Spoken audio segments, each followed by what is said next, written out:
Good morning, everybody. Thank you very much for introducing me. Thank you for the audience. Today I'll be talking about tumor detectability in radionuclide imaging, and I'll do some highlights also on the CT detection to see how close or far we are from the detectability of the lesions. The ability of an observer to detect a pathologic process depends on a combination of three major factors: image quality, viewing conditions, observer performance characteristic. That's why this the detection of lesion is not straightforward, even in other imaging modalities like MRI and CT, because the combination of these factors exists, and the final image really relies, and the detectability of the small lesion relies on this combination of three factors. Lesion detectability reflects the ability to detect low contrast signals in noisy background and is related to image quality. Our problem in image detection is to image small lesions with low contrast, especially when we have a scatter of gamma rays all over the body, which sometimes obscure the detection of this small lesion, or either it adds up to the lesion size, underestimate or overestimate the count in the lesion, especially when we go for staging, for example, tumors, and follow up the post-therapy. This image represents the range of blur volumes and visibility of detail obtained from various imaging methods. And as a general rule, the smallest object or detail that can be imaged has almost same dimension of those of the image blur. As you can see, radiography stands very nicely at the beginning of the row, and the gamma camera to the end. I have to say that MRI, CT, PET is not there, but PET really locates in that size or in that position with CT and MRI, and thanks to the dedicated scanner and high-tech and dedicated PET, and also to the time of flight, which I will talk about later on. The observer should experience little difficulty to distinguish tumors from their background, probably accurately estimating their size and shape. Size and shape of the tumor is very important, and especially when it comes to follow-up and the staging of a tumor. As Cowley said, that sometimes the problem with the nuclear medicine detection is that we usually localize the lesion rather than we diagnose. We know that the patient already diagnosed, so we are out of the detection part. However, we are good at localization, like for example in parathyroid imaging. However, we are with dedicated systems and development of the radiopharmaceuticals, especially for those which mimics the body or biological process. We are going approaching the detection and diagnosis rather than just localization. In low contrast image, the observer works at the limit of detection capacity. Image of low contrast is blurred by noise. Noise is really a problem in a nuclear medicine, especially that we're dealing with different, especially with gamma camera, where we use technetium as a popular radiopharmaceutical, where we have a scatter in the body with different atomic number, and interference of contrast media and others will make the problem worse in lesion detectability. images are differentiated between tumors and organ on the basis of a specific binding versus non-specific association blood pool activity. We have to admit that in nuclear medicine, we suffer from something called background. Everything lies, the organ or the system lies on a background, which is the blood pool background. And this blood pool image background really affects the target to non-target ratio. All the images in a nuclear medicine with a delay imaging, the aim is just to clear the background to reach the better target to non-target ratio. The idea is better target to non-target ratio to clear the background activity. The target to background ratio, like 1:1 to 10:1, with radiolabeled antibodies, radioiodine, and thyroid cancer, we need really to consider the time of imaging. That is why with gamma camera or conventional imaging, we have to do delay imaging. But hopefully with PET, we recovered from this having delayed imaging because we have now better mimicking of biological and pathophysiologic process in the body, like metabolic, amino acid metabolism, and fatty acid as well. Tumors can be detected below the spatial limit of resolution if target to background ratio adequately high. And I have to say that even planar imaging, PET imaging, even any conventional imaging using iodine, gallium, indium, with these multi-energy, with the scatters from upper to lower, I can see a very minimal detectable lesion only if I have a target to background ratio of 0, background 0. Otherwise, it's normally be seen. However, the background add up to minimizing the lesion detectability in a nuclear medicine. Why dissatisfaction with tumor imaging using gamma camera? Why we've been moving from antibodies, iodine 131, and people are thinking about the biomarkers and probes to image tumors? Because the resolution of gamma camera is lower than CT or MRI. And it is a functional image, yes, but you need to estimate nearly correctly the size, the uptake of the lesion for following up the patient and post-treatment and staging. The intrinsic resolution of modern sodium iodide gamma camera expressed at full width maximum is 3.5 millimeter. However, this is not the situation in the clinical, even in phantom study, because we have degradation by the collimator, distance from the detector, photon scatter, and patient motion. Distance from the detector is really the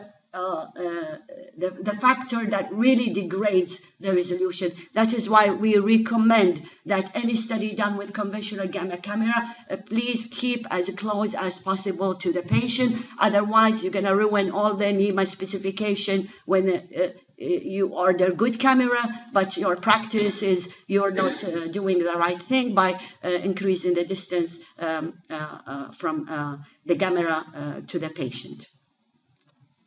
A tumor less than 1 millimeter diameter is detectable if the background activity is negligible and number of radioactive atoms associated with the tumor more than 2.5 times the background count rate. Partial volume effect also is another issue.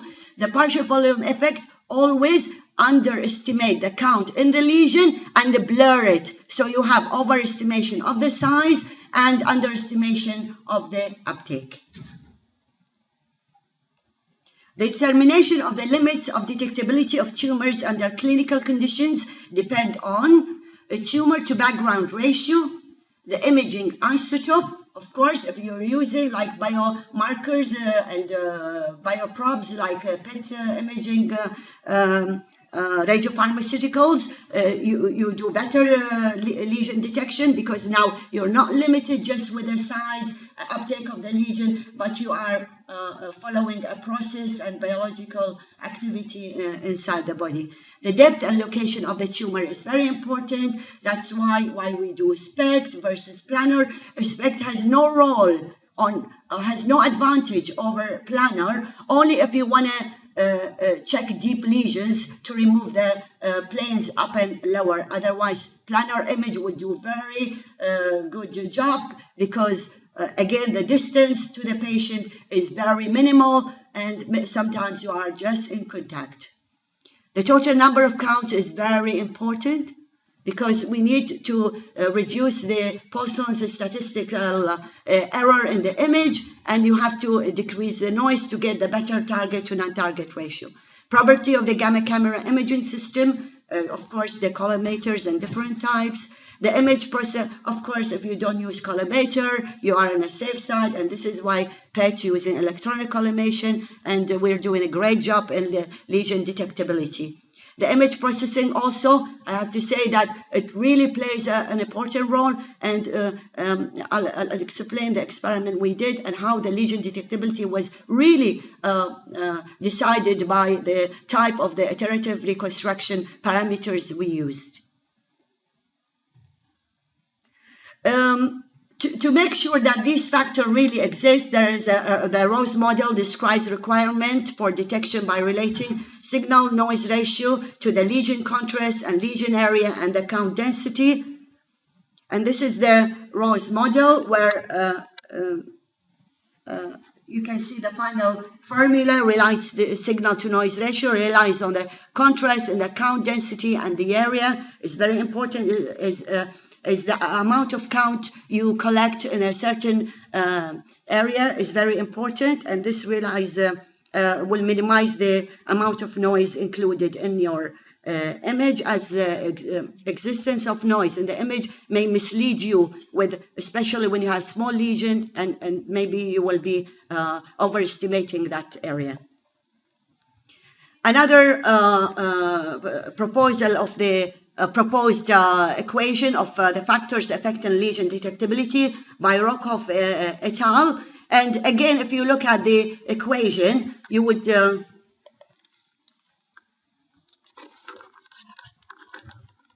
we have mouse today.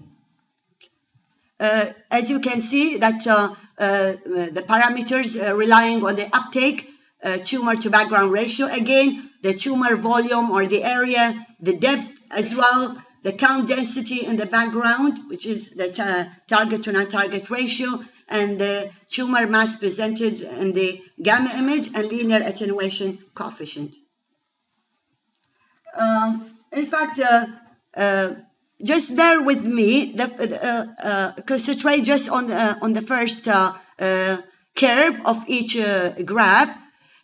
You would see that an area of say 0.25 centimeters square, okay, with 100 kilo count acquisition, you need higher target to non-target ratio to visualize that small area. And in 1000 kilo count, you need lesser target to non-target ratio to visualize this small area, whereas in the 10,000 kilo count image, you wouldn't need that high target to non-target ratio seen in the first one. And of course, depth also is very important.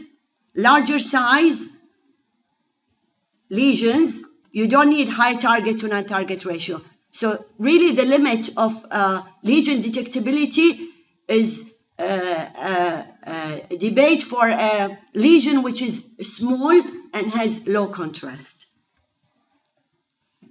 The most sensitive parameter affecting detectability is target to background ratio, and the second most is the total number of counts detected. The resolution of SPECT is 10% lower than that of planar imaging due to the distance between patient and detector, imperfection in the center of rotation reconstruction artifact. The lack of collimation on PET scanner results in a high sensitivity also of 10 to 100 folds that I don't worry about injecting doses more than 10 or 15 millicurie. Resolution for fluorinating is higher with full width half maximum of 4.2 millimeter on central axis of, for example, GE. It's not advert for GE, but it's an example in 2D mode compared to the 3D mode. With no background activity, detectability of lesion is similar for PET and planar imaging.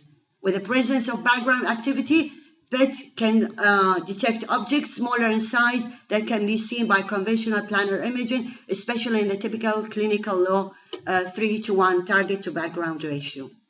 So the parameters in a clinic that controls limits of detectability, object contrast, spatial resolution, sensitivity of image device, statistical noise, projection of volume distribution into areal distribution, Compton scattering of gamma rays, attenuation, and object motion. Gamma camera integrates radioactivity present 3D, the weighted sum of the radioactivity with depth of an organ, which degrade the detectability of a lesion by lowering the object contrast, because you have a scatter coming from different planes affecting that lesion in that plane. We have, in order to study the effect of contrast, the noise on the image, we have done a work with my ex-students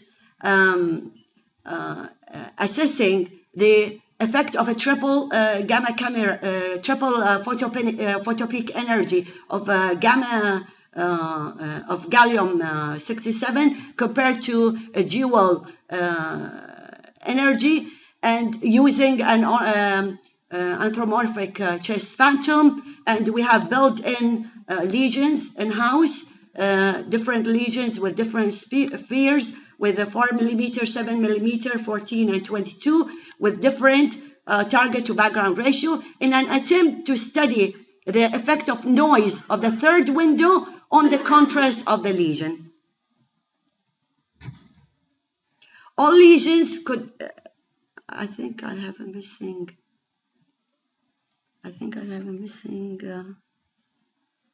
sorry. Yeah, I have a missing, well,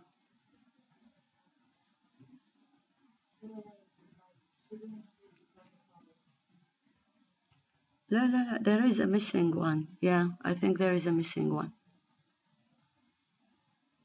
Well, I'll explain it just, okay. Okay, we found out that the contrast of the lesion was 25% higher in case of 2 energy window compared to 3 energy window, and also we found out that the smallest lesion detectable in gallium 67 is 7 millimeter. The smallest one we couldn't see because of the characteristic of gallium 67 image quality, with the triple window and even two photopeaks, that the contrast septal penetration from 300 keV has contributed to lowering the contrast. All lesions could be seen when background 0 for all radionuclide. We have repeated this experiment with the pertechnetate. However, we found out that, of course, for all background 0, we could see all the radionuclides. Even it was reported in the literature that iodine 131 was visualized, even the small detectable lesion. In technetium pertechnetate, we found out that the smallest lesion detectable was 4 millimeter with 3:1, 5:1, 10:1 ratio, only when we change the iterative reconstruction parameter. So by increasing iterations, we found out that we could see the 4 millimeter with even the lowest target to non-target ratio. Contrast correction improves lesion detectability. Also, this is the image of the phantom activity in the lung. If you see the one here, this is without scatter correction. We did triple window scatter correction, and the lesion was better target to non-target ratio and better delineated. The measured contrast is lower than the actual target to background and becomes smaller, decrease in sphere size, because planar images consist of an average count emanating from tumor, larger background with diminishing sphere size. Higher tumor activity results in increased probability of photon crosstalk into the neighboring regions. Partial volume effect plays an important role as well. Am I doing fine with the time? Again, the physical factors affecting the quality of SPECT images is attenuation of photons within the patient, inclusion of the scatter photon in the projection image, distortion by the camera collimator, low counting statistic, operational characteristic of the camera computer system. If conventional planar images are said to be photon limited, then SPECT images are photon starved. That's why when you do SPECT imaging, especially when you increase the matrix size, you need to consider doubling or even increasing the, if not, we decided yesterday that increasing the dose is not the solution for this situation. You can increase the time per projection in order to make sure that you have enough count in each projection. Otherwise, you would have an image with full of noise that reconstruction may degrade it more and more, especially in some centers. Still, they use analytical reconstruction, which is filter back projection, which really the star artifact or a star pattern would affect the image at the end.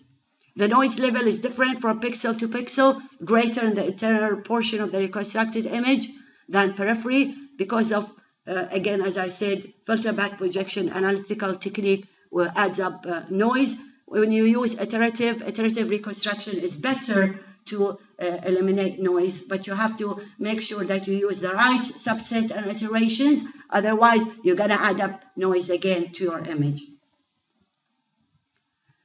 For SPECT imaging, back projection construction smears the activity through the tumor cross-section, leads to loss in image contrast. So we have to make sure that we have the right choice of filter, cutoff frequencies, attenuation correction. Saying this doesn't mean that each patient I have to change the parameters. Standardization in a department is very important for choosing the parameters because we need to follow up patients, so we shouldn't be using different parameters each time we do certain cases. However, if you have, for example, low dose injected, patient movement and other parameters which really affect your image, then you can consider changing this parameter for that particular case, but not often. With time of flight and PET imaging, I have to go through that quickly, I'm running out of time. PET improves tumor detectability, consequence of the sharp reduction in the full width at maximum. The contrast of the lesion, the detection is better in PET because it is because of the crystals characteristic and the whole detection. As I mentioned yesterday, the amount of injected dose is not really helping me in PET if it is in the conventional imaging, because if you see, for example, concentrate please on the first square, you would see that in a 38 kilogram or 69.9 kilogram adult, you would see that after a certain amount of injected dose, you are not really increasing the NCRD is representing signal to noise ratio. You are not really increasing the signal to noise ratio after injecting the patient at certain time because you are adding up. You see, then it goes plateau because you are adding up random and scatter by increasing injected dose. That's why we have to keep, we don't bother increasing more than 10 millicurie, because if you calculate it, it's just 8 or 7 millicurie. PET is closest modality to CT or MRI. Imaging in terms of site limits of detection. Modern clinical PET scanners have resolution limit of 4 millimeter, corresponding to detection of tumors with a volume of 0.2 millimeter. However, in 5:1 target to background ratio, again, you cannot have a target to background ratio, a small one with a small lesion to be detected. There is a compromise between these two factors. Advantage time of flight, where now the time resolution is very good. I think most of the systems nowadays are with a time of flight, where you have a time resolution is very good, it's too good, that it can measure the difference between the two gamma rays reaching the coincidence detector by measuring delta X, which relies on the time difference between the travel of the 2 gamma rays detected and the coincident detectors.